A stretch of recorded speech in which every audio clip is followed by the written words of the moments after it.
జీవితం అంటేనే షడ్రుచుల సమ్మేళనం అని గొప్ప గొప్ప వాళ్ళు చెప్పారు. అయితే ఈ ఉగాదికి మనము షడ్రుచుల అంటే మనం ఉగాది పచ్చడిని మనం తీసుకుంటాం, సేవిస్తాం ఈ పండగ వేళ. అయితే ఈ షడ్రుచులకి మన జీవితానికి ఎటువంటి సంబంధం ఉండి దాన్ని అలా ప్రస్తావించడం జరిగింది? అభ్యాసము కూసు విద్య.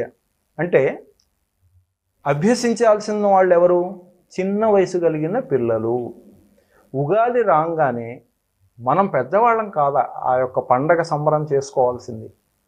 పిల్లల చేత చేయించి ఈ 6 రకాల సమ్మేళనంతో చేసేటువంటి ఉగాది పచ్చడి ఏదైతే ఉందో ఆ పిల్లలకు తినిపించేటప్పుడు మనం వాళ్ళకు ఒక వివరణ ఇవ్వాలి. ఏంటి? ఒరే, నీకు ఇష్టమైనవి ఎట్లా తింటావు, ఇష్టం లేనివి కూడా తినాల్సిన అవసరం ఉన్నది అనేటువంటి విషయం వాళ్ళకు తెలియచెప్పాలా.